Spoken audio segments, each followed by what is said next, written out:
Ah. Muy buenas tardes a todos los televidentes de RCN, Radio Central de Noticias. Hoy un programa especial en elecciones 2026. Tenemos la visita del amigo candidato Víctor Chanduví, que va con el número 7 por el partido Salvemos al Perú. Bienvenido, Víctor, a RCN. Eh, ya faltan pocos meses para que las elecciones arranquen y se elija el nuevo diputado, nuevo senador, nuevo presidente de la República. ¿Cómo va la campaña? Preséntese ante los ciudadanos. Bueno, ante todo para agradecerle la oportunidad a este medio de comunicación. El que les habla es Víctor Raúl Chanduví Chávez, natural del distrito de Castilla, Piura, de la tierra de Juan Velasco, con mucho orgullo. Y soy dirigente actualmente del Frente de Defensa de la Soberanía Nacional y Recursos Naturales en Piura. Esto ha nacido a raíz de la pretendida venta de Petroperú por parte de Gerí, que tuvo este delincuente en el gobierno, y los piuranos especialmente nos levantamos en pie de lucha para defender la única empresa estratégica que queda hasta ahora a nivel nacional, ¿no? Tenemos entendido que ustedes se vinculan mucho con la minería. Usted es el presidente del Central Nacional de la Minería del Perú, o Mineros del Perú. ¿Cómo, desde su óptica, cómo está en sí la minería en el país? Porque hay muchas personas que son analistas, otros opinólogos, pero usted que está dentro de ello, ¿cuál es la realidad? Mira, soy presidente de Senami Perú, con el tema de la pequeña minería y minería artesanal, yo siempre lo he dicho y lo reafirmo con todas las letras. No existe en el Perú un proceso de formalización, existe un proceso de eliminación.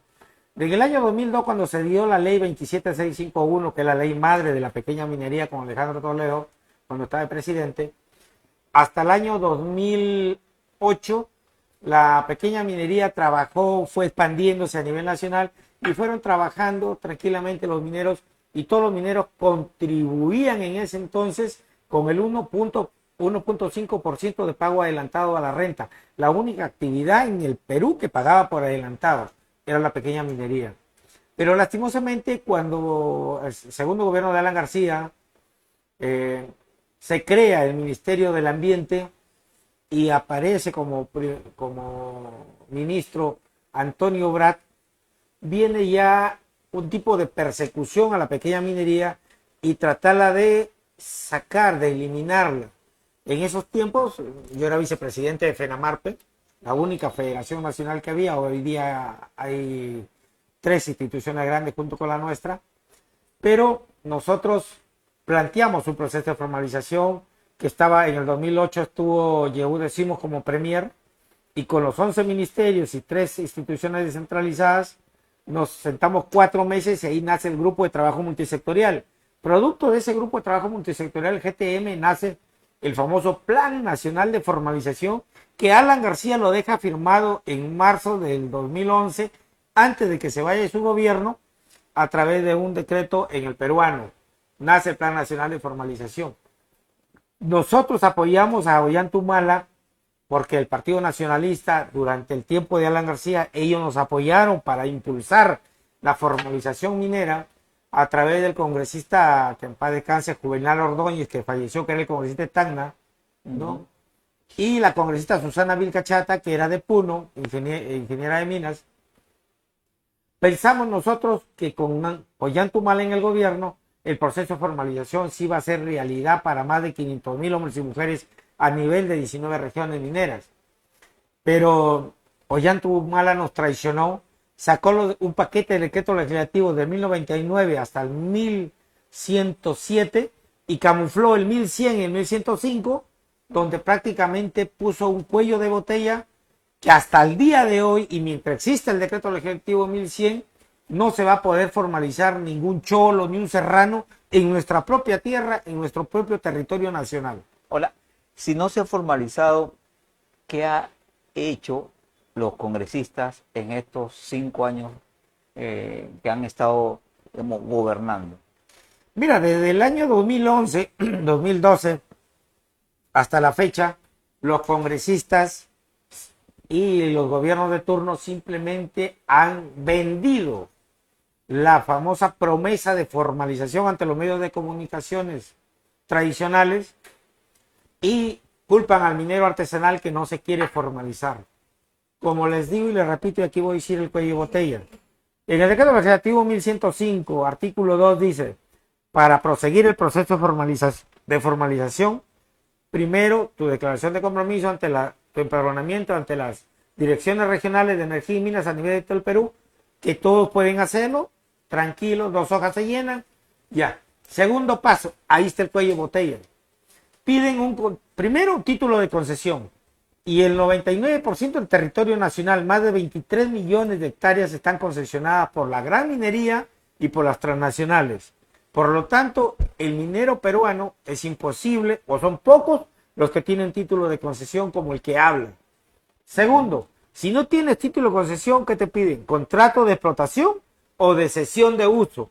Ahí viene la trampa y el cuello de botella que hasta el día de hoy nunca se ha querido romper este cuello de botella para que los mineros puedan formalizarse.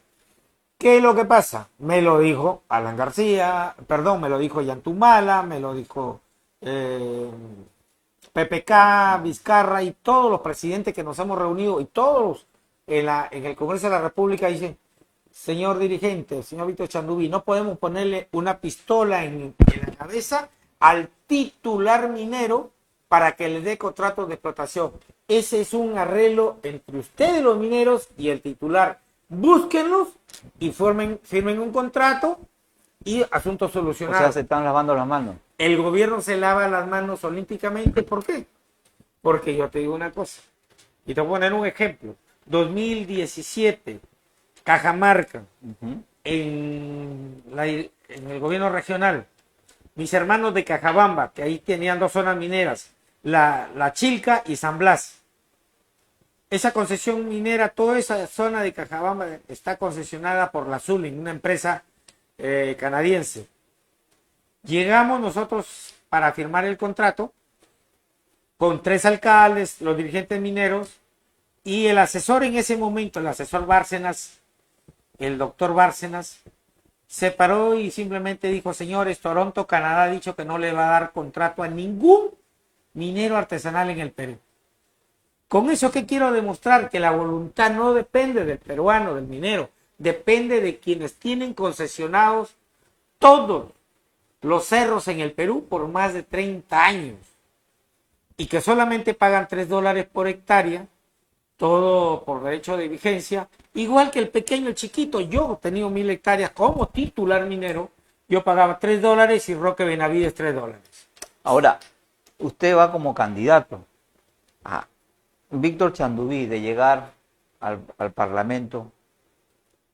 ¿Qué le dirá o cuál es el mensaje a sus compañeros? Mi mensaje es de que nos olvidemos de este proceso de formalización con reinfo y sin reinfo, porque eso fue la trampa. Al sacar su reinfo, todos los mineros se identificaron y es por eso que la policía y el ejército ha ido y los ha intervenido.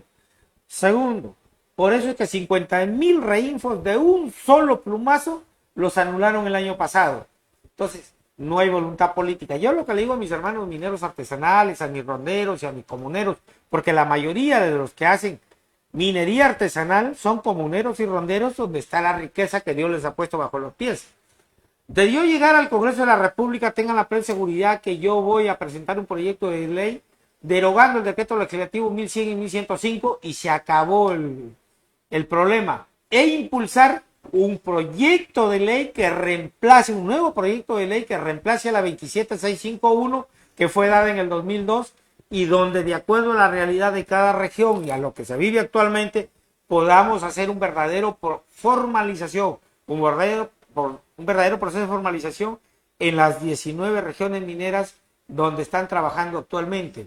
No voy a permitir, si yo llego al Congreso de la República, que nos sigan mintiendo, que nos sigan paseando y que sigan las grandes transnacionales o las grandes empresas que que están aquí en la Sociedad Nacional de Minería, Petróleo y Hidrocarburos, que sigan pisoteando la dignidad del minero artesanal, porque él es el mejor cateador que existe en el país y por el cual se han descubierto grandes yacimientos mineros hasta el día de hoy. Ahora, si usted mismo lo ha dicho, que 30 años de vigencia tiene para las minerías transnacionales o extranjeras, ¿cómo revertir toda esta situación? Porque falta tiempo para que ese convenio, digamos, termine o culmine. Mira, al presentar un proyecto de ley de la derogatoria, dos proyectos de ley, la derogatoria del decreto legislativo 1100 y 1105, se acabó que nos exijan tener contrato de explotación del titular, que nunca te lo va a dar. Ninguna empresa transnacional, ni las nacionales, las dueñas de la riqueza que se están robando la riqueza en el país, nos van a dar.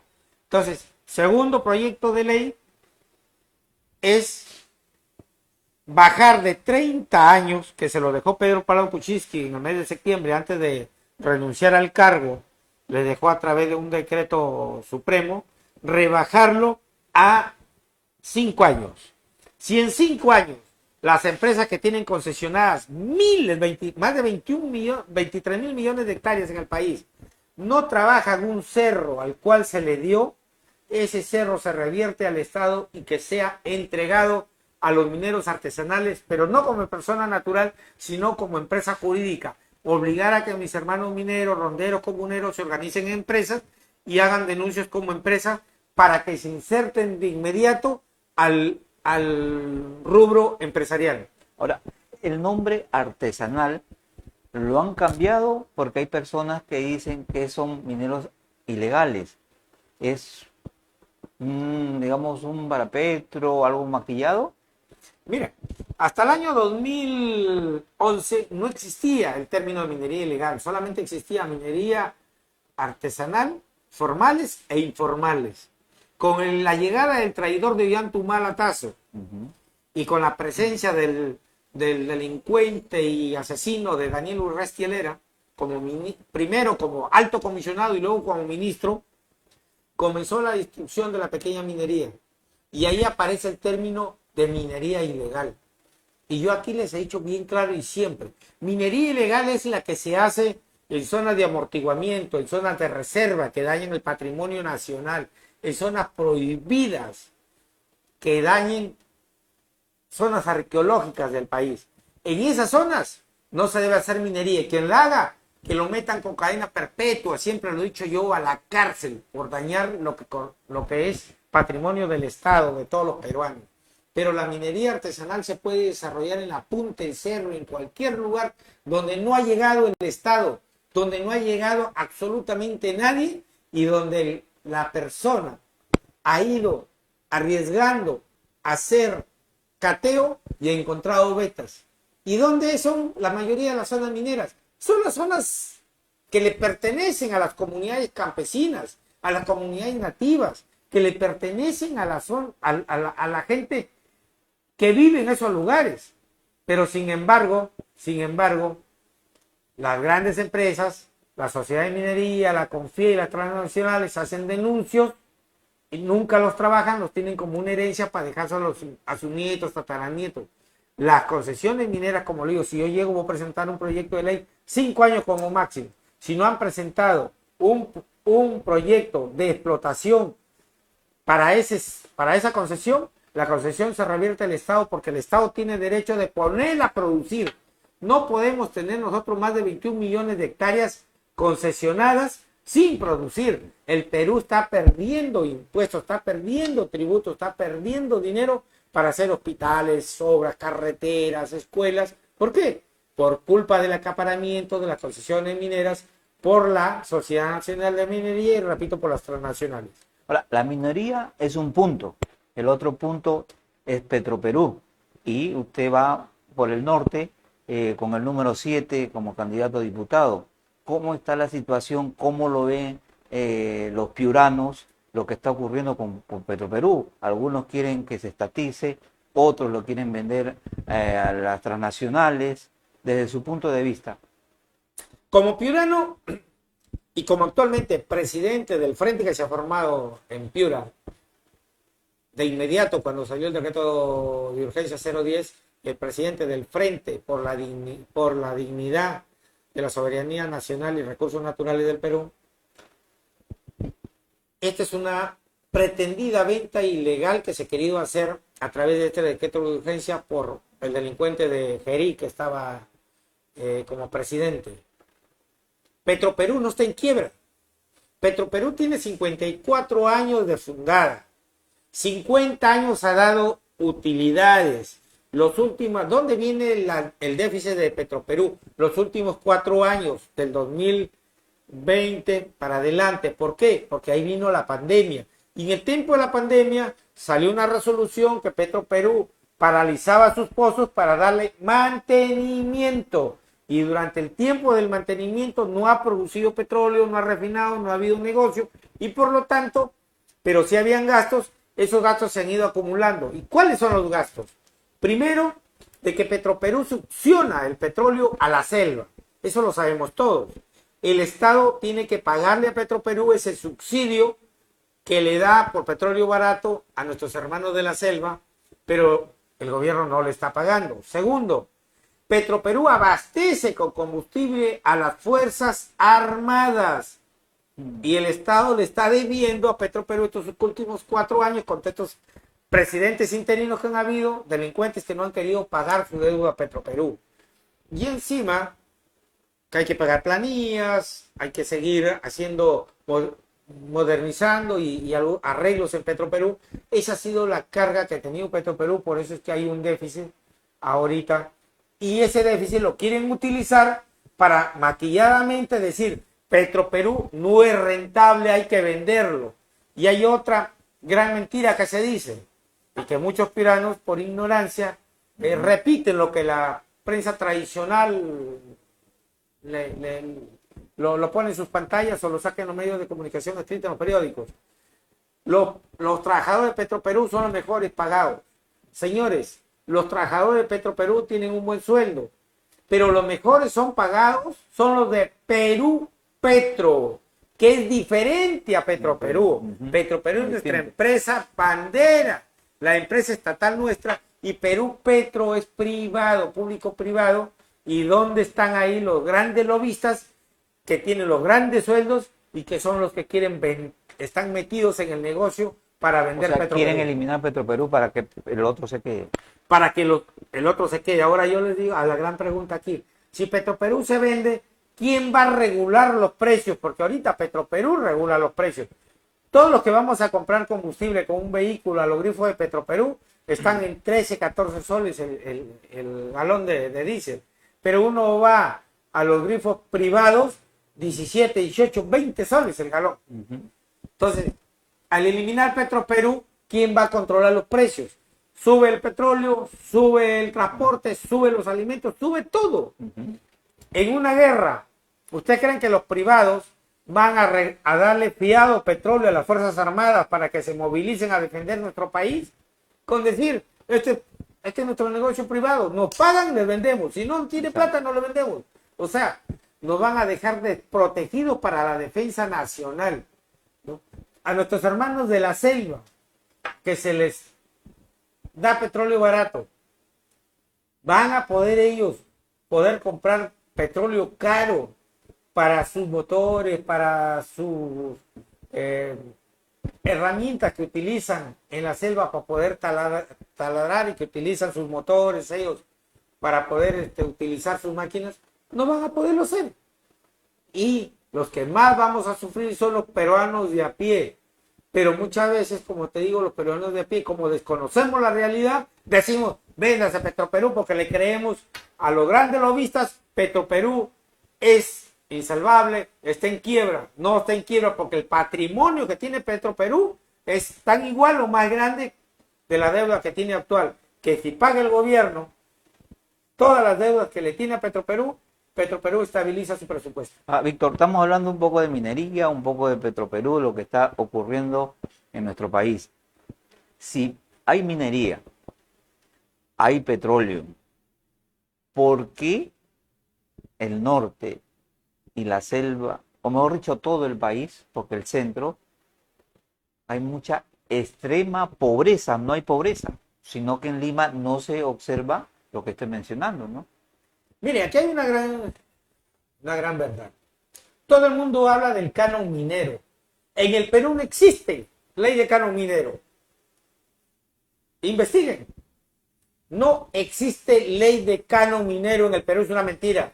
Es un pago adelantado que hacen las empresas y que lo hacen pasar, porque es un pago adelantado, y lo hacen pasar como si fuera canon minero. Y O no sea, existe. nos han engañado. Nos están engañando, nos han engañado, nos siguen engañando, tratan de engañarnos. Por eso es que ahora los que estamos como dirigentes, luchadores sociales, pretendemos llegar nosotros al Parlamento para desenmascarar y presentar leyes que beneficien al país. No, yo no estoy en contra de la inversión privada. Bienvenida sea, porque sin inversión privada no hay desarrollo. Pues se necesita dinero fresco para desarrollar. Pero también nosotros necesitamos tecnología. Hay que industrializar el país. No podemos seguir vendiendo petróleo como materia prima. No podemos seguir vendiendo nuestros recursos naturales como concentrados. Nos pagan por oro y se llevan plata, cobre, zinc, hierro, Todo. tierras raras. Tenemos nosotros litio en Puno y en diferentes otras regiones, pero sin embargo no hay una ley, hasta ahora no hay un reglamento para poder explotar el litio. Nosotros somos un país tan rico que tenemos los recursos más grandes del mundo, pero que sin embargo seguimos siendo pobres. ¿Por qué? Porque nos gobiernan delincuentes que solamente ven su bolsillo. Cada 5 años elegimos a Alibaba y 40 ladrones, ministros, viceministros, que son los que se enriquecen. Ustedes ven, entran con su patrimonio X y salen millonarios. ¿De dónde? Ahora, todo esto estamos claros que hay un sistema, y ese sistema, ¿cómo revertirlo? Porque en 5 años, en caso de Salvemos Perú, Antonio Ortiz llegue al poder, llega a ser presidente de la República, ¿cómo cambiar toda esta situación? ¿Cuál es su plan? Bien sencillo. Tendremos que llamar a un referéndum para hacer una nueva constitución. Esa es una propuesta. La otra es llamar al referéndum para hacer cambios constitucionales por capítulos. Porque el capítulo económico es el que está amarrando todo el desarrollo nacional. Acuérdense que en esta constitución del 93 hecha por Fujimori, para poder vender todas nuestras empresas, puso una frasecita que se llama Estado de Derecho. Y ese famoso Estado de Derecho te da de que yo vengo de Canadá, de China, de cualquier país, hago un denuncio y como yo he hecho el denuncio, el Estado me da un derecho a que nadie puede ingresar ahí y yo la puedo tener por 30 años pagando mis $3 cada año por mantención del denuncio, un minero, sin explotarlo. Y el país está perdiendo. Nosotros lo que pretendemos, o lo que yo pretendo, el partido y Víctor Chanduví personalmente, es presentar un proyecto de ley. Cuando yo hablo de la inversión privada bienvenida, es porque también tengo bien claro, y ya tengo el borrador, de plantear un proyecto de ley para que nuestras comunidades campesinas, comunidades nativas, donde están los proyectos mineros, sean parte del proyecto con un 20% de acciones. Esto significaría que nuestras comunidades, durante los 20, 50, 100 años que dure ese proyecto, van a ser socias del proyecto. No vamos a recibir regalías, migajas. No, eso se va a acabar. Socias con un 20% de acciones para que puedan las comunidades, los distritos, la provincia y la región hacer su desarrollo sostenido de obras y no estar dependiendo del Estado Nacional, del Foncomún, estar mendigando acá en Lima.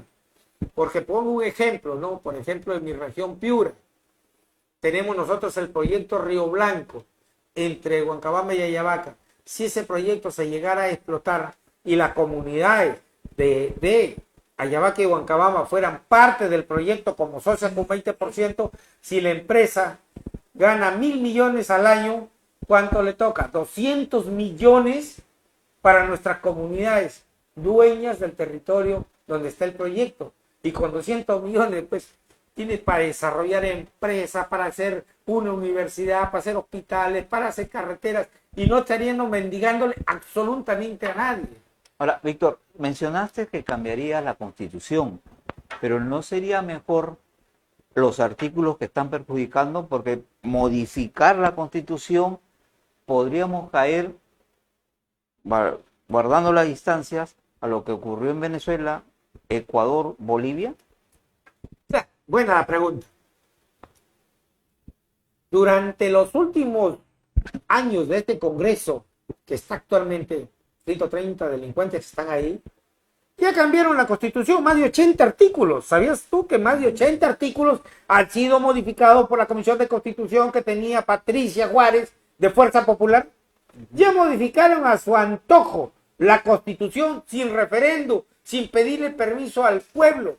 Se les llegó altamente lo que dijo el pueblo en referéndum.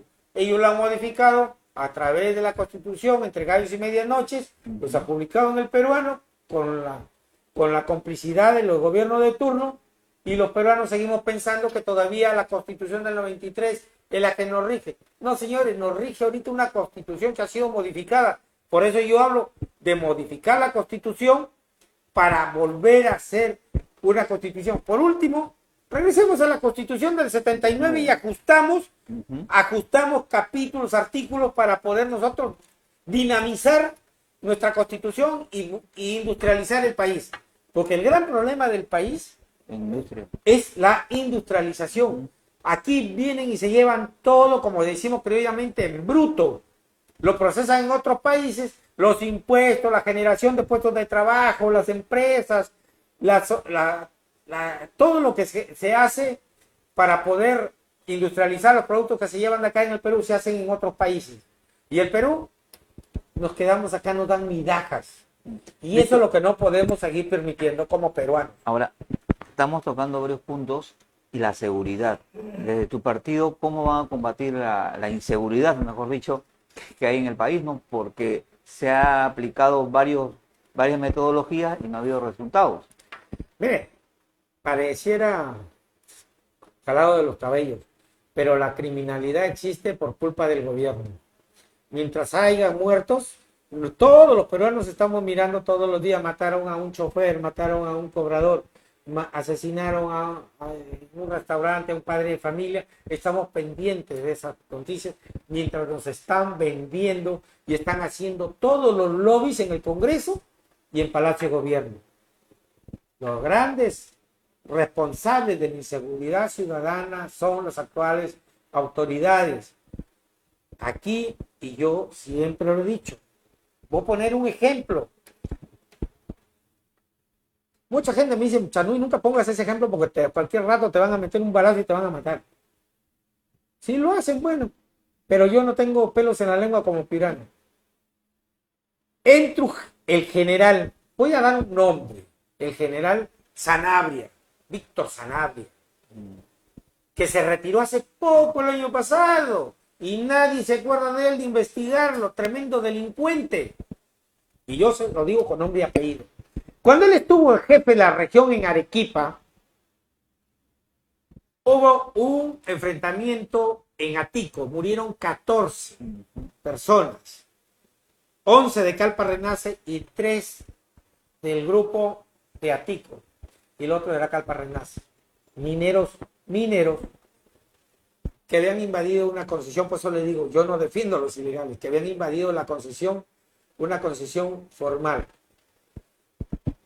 Yo pregunto, cuando estuvo el general allá, ni un preso, no hay ningún encarcelado, las muertes absolutamente estaron tierrita y ahí quedaron investigación hasta el día de hoy. Tengo entendido, porque la coima no da factura, que el general le dieron ahí sus barritas de oro. Así se lo digo, sus barritas de oro. Y no hay absolutamente nada sobre esos 14 muertos en Arequipa. Luego lo trasladan como Hugo Roche, porque yo comencé a meter denuncias.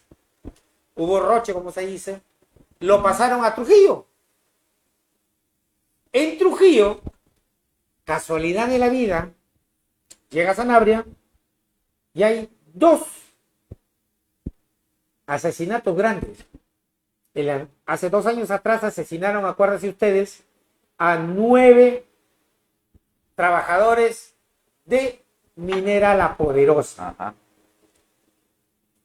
La Sanabria como general. No se supo si se robaron un alfiler o un perno. No hubo ningún detenido hasta el día de hoy.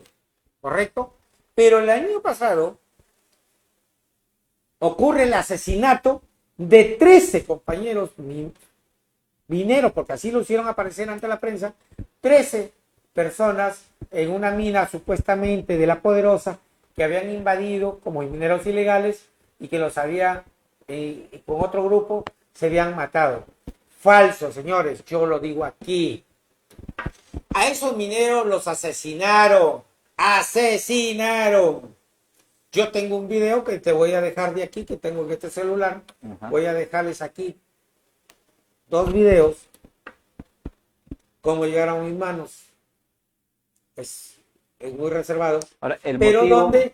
donde se muestra Ujú. que a los 13 mineros les han metido, y eso no lo ha hecho la prensa, les metieron un tiro a la nuca a los 13. Eso se llama ejecución. Ujú.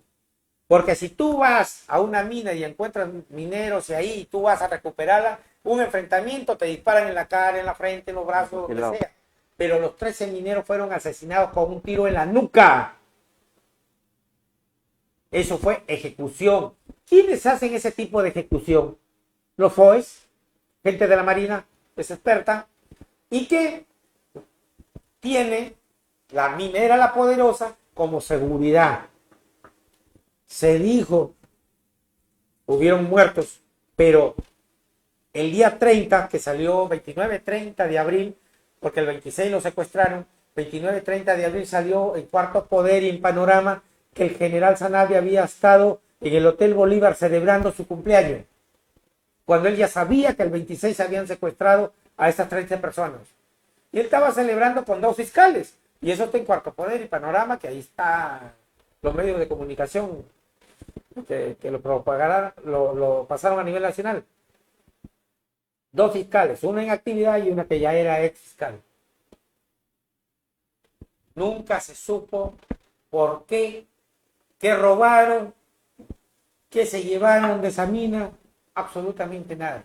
Solamente los mataron y ahí quedó absolutamente todo. Aparece después que el monstruo había matado a esas 13 gentes, se había fugado a Paraguay, etcétera, etcétera. Ahora, lo que usted está diciendo, en pocas palabras, estamos ante una Policía Nacional que corrupta. no nos brinda nada de seguridad. Ninguna seguridad, porque ellos mismos están metidos dentro de la corrupción y dentro de la criminalidad que hoy día nos azota. Ahora, lo que está manifestando, gravísimo, es una denuncia. ¿Cómo sacar a esos malos elementos de la Policía Nacional? Porque según las informaciones que se maneja, hay muchos policías de galones fuertes y de subalternos. Sí, hay una corrupción generalizada. Pues digo, el plan de devolverle la seguridad, porque mientras vivamos con miedo, no hay seguridad en el país. Llegándonos, salvemos al Perú al poder, nosotros lo que vamos a hacer es limpiar. Yo voy a presentar un proyecto de ley de reorganizar Policía Nacional, Fuerzas Armadas, Ministerio Público, Poder Judicial y Tribunal Constitucional.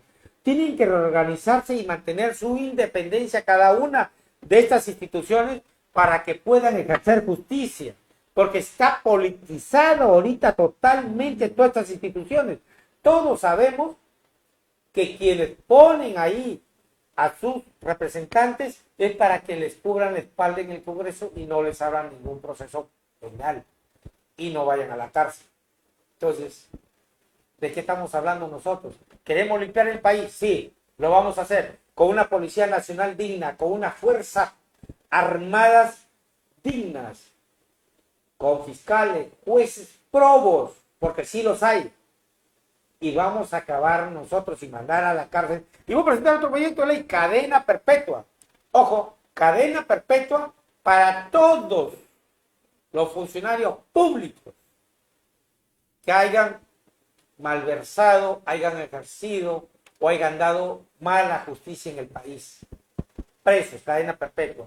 Construir 2 penales a más de 5.000 metros de altura. Tenemos Ticlio y tenemos nosotros allá en Chayapalca 2 cárceles modelo como los tiene El Salvador para poder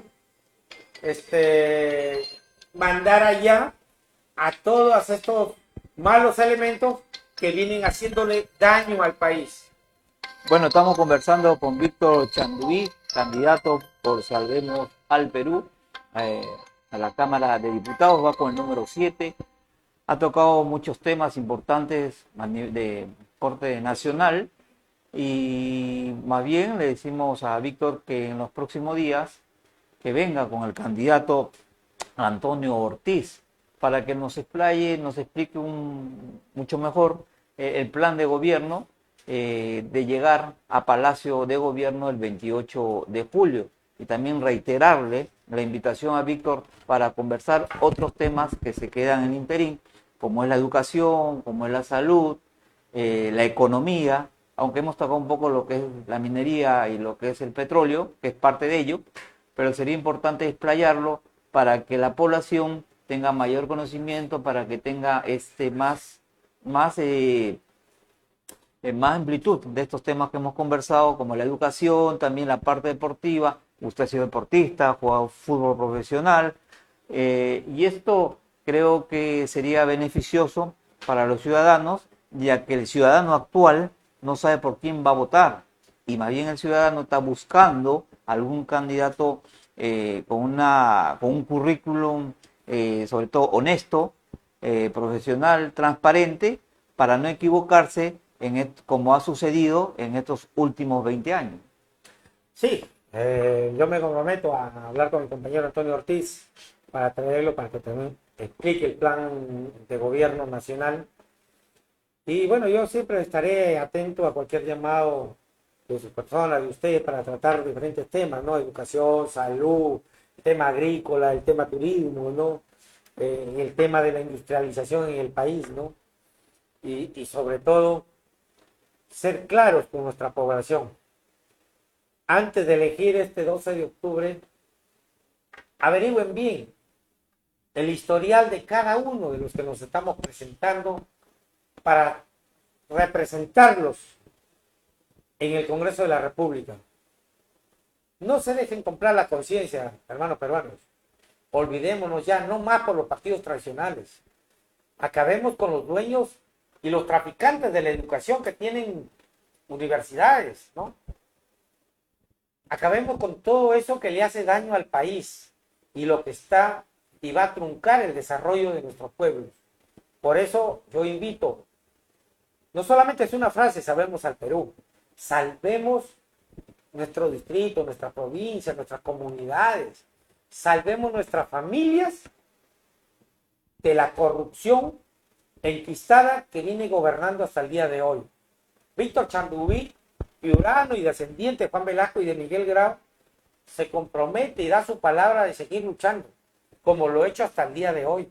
Por eso les digo, en Google, en YouTube, averigüen la vida de Víctor Chanduví y verán que yo siempre he estado adelante de mi pueblo, en defensa de mis comunidades, de mis rondas y de todos los pueblos que piden una voz que a veces no es escuchada en Lima. Y gracias a ser dirigente nacional yo sí puedo reunirme y trasladar esa voz acá. Y la seguiré trasladando porque desde el Congreso de la República, como diputado, no solamente seré el diputado de Piura, seré el diputado de todo el Perú. Y eso es un compromiso. Cambiemos la historia, no más con los partidos tradicionales. Muchísimas gracias. Bueno, le agradecemos a Víctor Chanduví por haber llegado a los estudios de RCN, Radio Central de Noticias. Lo pueden ver en el Facebook, lo pueden ver en nuestra página web, nos pueden ver por Twitter, por Instagram, por TikTok y YouTube, por todas nuestras plataformas digitales, para que se enteren de la conversación que hemos sostenido hoy a estas horas de la tarde aquí en el distrito de San Martín con Los Olivos, para todos ustedes. Como siempre, les habló César Febres Jarama y estaremos hasta otra oportunidad en otra edición de su programa Elecciones 2026. Don Víctor, que tengan buena suerte en Muy su campaña. agradecido a ustedes por Hasta darme la luego. oportunidad.